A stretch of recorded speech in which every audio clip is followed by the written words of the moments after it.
ನನ್ನ ಹೆಸರು ವಿನೋದಿ ಹರಿಶ್ಚಂದ್ರ ಅಂತ. ಇಲ್ಲಿ ಈ ವರ್ಷ 2ನೇ ಬಾರಿ ಮಾಡಿದ್ವಿ. ಮೊದಲು ಬೇರೆ ಕಡೆ ಒಂದು ಜಾಗ ನೋಡಿದ್ರು, ಅಮೃತಾಪುರಕ್ಕೆ, ಅಲ್ಲಿ ನನಗೆ ಅನುಕೂಲ ಆಗಿಲ್ಲ ಭೇಟಿಯಾಗಿ. ನನ್ನ ಹೆಸರು ಇಲ್ಲೇ ಮಾಡಿದ್ರೆ ಚೆನ್ನಾಗಿರುತ್ತೆ. ವಿದ್ಯಾಯುಕ್ತ ಅದೇ ಥರ ಇದೇ ಜಾಗದಲ್ಲಿ ಮತ್ತೆ ನಾವು ಮಾಡ್ತಾ ಇದ್ದೀವಿ ಅಂದರೆ ಅಮೃತಾವರ ಪರಿಶ್ರಮ ಎಷ್ಟು ಅಂತ. ಅವರು ಬಹಳ ಆಸಕ್ತಿಯಿಂದ ಎಲ್ಲ ಕಾರ್ಯಕ್ರಮ ನಡೆಸ್ತಿದ್ದಾರೆ. ಹಾಗೂ ಅವರ ಮನೆಯವರಂತೂ ಅವರಿಗೆ ಸಂಪೂರ್ಣ ಬೆಂಬಲ ಸಹಕಾರ ಪ್ರಕಾರ ಇಲ್ಲದೆ ಕೆಲಸ ಮಾಡ್ತಾರೆ. ಮತ್ತೆ ನೀವೆಲ್ಲ ಮಕ್ಕಳು ಇಷ್ಟೆಲ್ಲ ಕರ್ಕೊಂಡ್ಬಂದಿದ್ದಾರೆ ಮನೆ ಮಾಡಿ ಇವೆಲ್ಲ ನಿಜವಾಗ್ಲೂ ತುಂಬ ಅಭಿನಂದನೆಗಳು.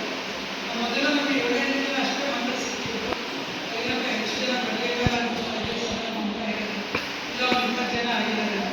ಇದರಲ್ಲಿ ಯಾವುದೇ ಒಂದು ಕಾರ್ಯಕ್ರಮ ಮಾಡಬೇಕಾದ್ರೆ ಮಿನಿಮಮ್ 10 ಜನ ಅಂದರೆ 10 ಜನಕ್ಕಿಂತ ಕಡಿಮೆ ಯಾವ ಕಾರ್ಯಕ್ರಮ ಮಾಡೋದು. ಹಾಗಾಗಿ ಕಾರ್ಯಕ್ರಮ ಸಣ್ಣ ಪ್ರಮಾಣದಲ್ಲಿ ಮಾಡಿದ್ವಿ. ಮತ್ತು ಅವ್ರು ಯಾವಾಗಲೂ ಮನೆ ಬಗ್ಗೆ ಹೇಳ್ಬೇಕಂದ್ರೆ ಸಮಯ ಸಾಕಾಗಲ್ಲ. ಎಲ್ಲರೂ ಶಾಲೆಯಲ್ಲಿ ನಡೆಸ್ಕೊಂಡು ಬಂದಿದ್ದಾರೆ. ಹಾಗಾಗಿ ನಮ್ಮನೆಗೆ ಉಚಿತವಾಗಿ ಸಂಪೂರ್ಣವಾಗಿ ಎಲ್ಲ ಮಕ್ಕಳಿಗೆ ವಿದ್ಯಾಭ್ಯಾಸದಾಗ ನಾನು ನೋಡ್ಕೊಂಡಿದ್ದೀನಿ. ಎಲ್ಲ ಮಕ್ಕಳು ಸಂತೋಷ ಪಟ್ಟಿದ್ದಾರೆ ಅಂದ್ಕೊಂಡಿದ್ದೀನಿ. ಅವರಿಗೆ ಇನ್ನೂ ಪಾಪ ಬೇರೆ ಎಲ್ಲ ಹೇಳ್ಕೊಡ್ತೀನಿ. ಮುಂದಿನ ಸಲ ಅದನ್ನು ಹೇಳ್ಕೊಡ್ತೀನಿ. ಎಲ್ಲ ಮಕ್ಕಳು ಚೆನ್ನಾಗಿ ಓದಬೇಕು. ಓದೋದ್ರ ಜೊತೆಗೆ ಸಾಹಿತ್ಯ ಕಲೆ ಎರಡೂ ಬೇಕು ಈ ಕಾಲದಲ್ಲಿ.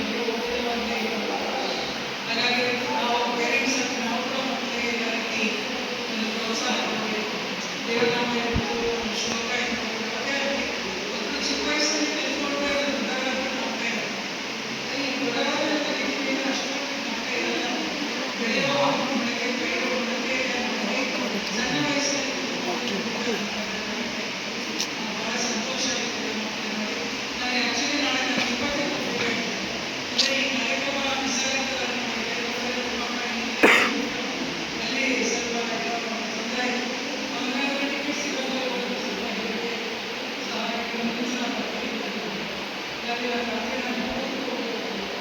ಸೊ ಹಾಗಾಗಿ ಮಕ್ಕಳೇ ನಾವು ಹೇಳಬೇಕು, ಮಕ್ಕಳೇ ತಿಳಿಸೋಣ.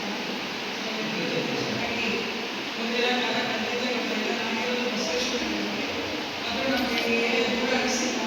ತುಂಬ ಅಚ್ಚುಕಟ್ಟಾಗಿ ಮತ್ತು ಮತ್ತು ಅವರು ಭಾಳ ಅಚ್ಚುಕಟ್ಟಾಗಿ ಕಾರ್ಯಕ್ರಮ ಎಲ್ಲ ಊಟ ತಿಂಡಿ ಊಟ ಇರ್ಬೋದು, ಮಕ್ಕಳಿಗೆ ಬೇಕಾದ ಸ್ನ್ಯಾಕ್ಸ್ ಇರ್ಬೋದು, ಭಾಳ ಚೆನ್ನಾಗಿ ಹೀಗೆ ಇನ್ನು ವರ್ಷ ಇನ್ನೂ ಹೆಚ್ಚು ಹೆಚ್ಚು ವಿಷಯಗಳನ್ನ ಮಕ್ಕಳು ಕಲಿಸ್ಕೊಂಡು ಕಾರ್ಯಕ್ರಮ ಮಾಡ್ತಾ ಮತ್ತೊಮ್ಮೆ ಮತ್ತು ಈ ಜಾಗ ಕೊಟ್ಟಂಥದ್ದು ನಿಜವಾಗ್ಲೂ ಬಹಳ ಸಂತೋಷ. ಜಾಗದಲ್ಲಿ ಇವುಗಳನ್ನು ಸ್ಥಾಪಿಸಿದ್ದಾರೆ. ಮತ್ತು ಒಳ್ಳೆ ಶಾಂತ ವಾತಾವರಣ, ಯಾವುದೇ ಗಲಾಟೆ ಇಲ್ಲ, ಚೆನ್ನಾಗಿರಿಸಿದ್ದಾರೆ. ಮತ್ತು ಮತ್ತೊಮ್ಮೆ ನಿಮ್ಮ ಎಲ್ಲ ತಂದೆ ತಾಯಿಗಳ ಪ್ರೋತ್ಸಾಹ. ಸೊ ಹಾಗಾಗಿ ನಿಮ್ಮೆಲ್ಲರಿಗೂ ಮತ್ತೊಮ್ಮೆ ಹೃತ್ಪೂರ್ವಕ ಧನ್ಯವಾದಗಳು. ಮತ್ತೊಮ್ಮೆ ಮಕ್ಕಳೆಲ್ಲ ನಾವು ಮುಂದಿನ ಬಾರಿ ಭೇಟಿಯಾಗೋಣ. ಹರೇಶ್ ಹರೇಶ್